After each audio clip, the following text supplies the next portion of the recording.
Paper 80. Andite Expansion in the Occident. Although the European blue man did not of himself achieve a great cultural civilization, he did supply the biologic foundation which, when its atomized strains were blended with the later Andite invaders, produced one of the most potent stocks for the attainment of aggressive civilization ever to appear on Urantia since the times of the Violet Race and their Andite successors. The modern white peoples incorporate the surviving strains of the Adamic stock, which became admixed with the Sangic races, some red and yellow, but more especially the blue.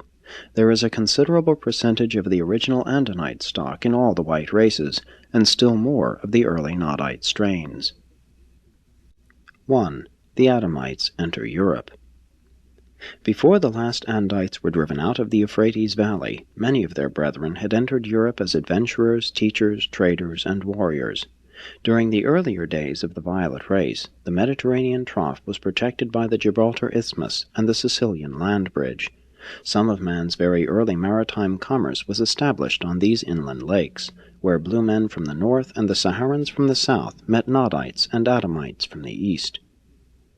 In the eastern trough of the Mediterranean, the Nodites had established one of their most extensive cultures, and from these centers had penetrated somewhat into southern Europe, but more especially into northern Africa.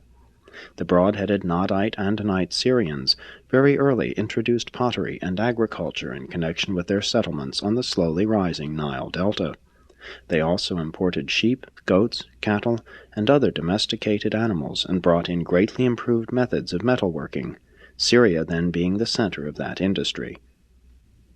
For more than 30,000 years, Egypt received a steady stream of Mesopotamians, who brought along their art and culture to enrich that of the Nile Valley.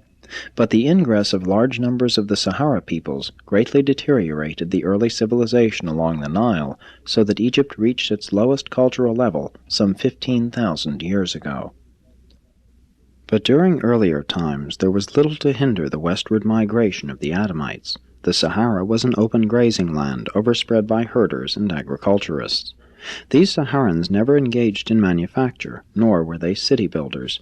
They were an indigo-black group which carried extensive strains of the extinct green and orange races, but they received a very limited amount of the violet inheritance before the upthrust of land and the shifting water-laden winds dispersed the remnants of this prosperous and peaceful civilization. Adam's blood has been shared with most of the human races, but some secured more than others. The mixed races of India and the darker peoples of Africa were not attractive to the Adamites. They would have mixed freely with the red man had he not been far removed in the Americas, and they were kindly disposed toward the yellow man, but he was likewise difficult of access in far-away Asia. Therefore, when actuated by either adventure or altruism, or when driven out of the Euphrates Valley, they very naturally chose union with the blue races of Europe. The blue men, then dominant in Europe, had no religious practices which were repulsive to the earlier migrating Adamites, and there was great sex attraction between the violet and the blue races. The best of the blue men deemed it a high honor to be permitted to mate with the Adamites. Every blue man entertained the ambition of becoming so skillful and artistic as to win the affection of some Adamite woman, and it was the highest aspiration of a superior blue woman to receive the attentions of an Adamite. Slowly these migrating sons of Eden united with the higher types of the blue race, invigorating their cultural practices while ruthlessly exterminating the lingering strains of Neanderthal stock. This technique of race blending, combined with the elimination of inferior strains, produced a dozen or more virile and progressive groups of superior blue men, one of which you have denominated the Cro-Magnons. For these and other reasons, not the least of which was more favorable paths of migration, the early waves of Mesopotamian culture made their way almost exclusively to Europe, and it was these circumstances that determined the antecedents of modern European civilization. 2. Climatic and geologic changes. The early expansion of the violet race into Europe was cut short by certain rather sudden climatic and geologic changes. With the retreat of the northern ice fields, the water-laden winds from the west shifted to the north, gradually turning the great open pasture regions of Sahara into a barren desert. This drought dispersed the smaller-statured brunettes, dark-eyed but long-headed dwellers of the Great Sahara Plateau. The purer indigo elements moved southward to the forests of Central Africa, where they have ever since remained. The more mixed groups spread out in three directions. The superior tribes to the west migrated to Spain, and thence to adjacent parts of Europe, forming the nucleus of the later Mediterranean long-headed brunette races. The least progressive division to the east of the Sahara Plateau migrated to Arabia, and thence through northern Mesopotamia and India to faraway Ceylon. The central group moved north and east to the Nile Valley and into Palestine. It is this secondary Sangic substratum that suggests a certain degree of kinship among the modern peoples scattered from the Deccan through Iran, Mesopotamia, and along both shores of the Mediterranean Sea. About the time of these climatic changes in Africa, England separated from the continent, and Denmark arose from the sea, while the Isthmus of Gibraltar, protecting the western basin of the Mediterranean, gave way as the result of an earthquake, quickly raising this inland lake to the level of the Atlantic Ocean. Presently the Sicilian land bridge submerged, creating one sea of the Mediterranean and connecting it with the Atlantic Ocean. This cataclysm of nature flooded scores of human settlements and occasioned the greatest loss of life by flood in all the world's history. This engulfment of the Mediterranean basin immediately curtailed the westward movements of the Adamites, while the great influx of Saharans led them to seek outlets for their increasing numbers to the north and east of Eden. As the descendants of Adam journeyed northward from the valleys of the Tigris and Euphrates, they encountered mountainous barriers and the then expanded Caspian Sea, and for many generations the Adamites hunted, herded, and tilled the soil around their settlements scattered throughout Turkestan. Slowly this magnificent people extended their territory into Europe.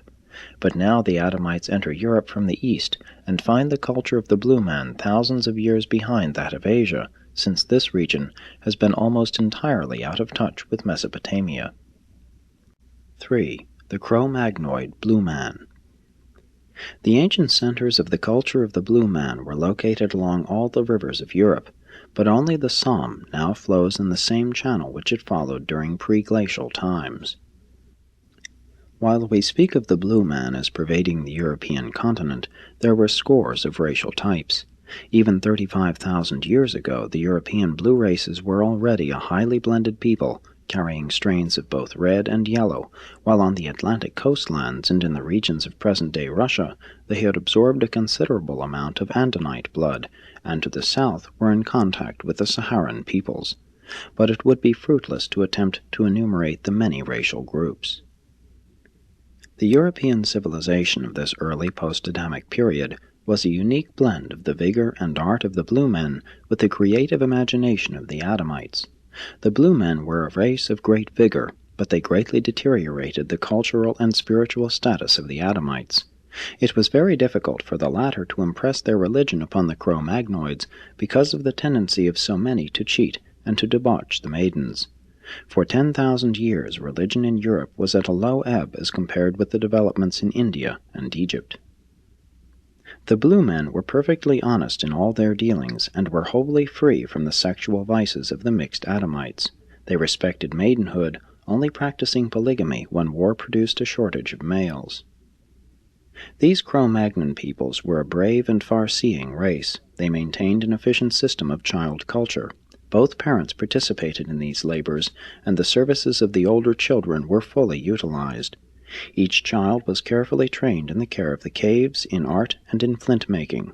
At an early age the women were well versed in the domestic arts and in crude agriculture, while the men were skilled hunters and courageous warriors. The blue men were hunters, fishers, and food-gatherers. They were expert boat-builders. They made stone axes, cut down trees, erected log huts partly below ground and roofed with hides. And there are peoples who still build similar huts in Siberia. The southern Cro-Magnons generally lived in caves and grottos. It was not uncommon during the rigors of winter for their sentinels standing on night guard at cave entrances to freeze to death. They had courage, but above all they were artists. The Adamic mixture suddenly accelerated creative imagination. The height of the blue man's art was about 15,000 years ago, before the days when the darker-skinned races came north from Africa through Spain.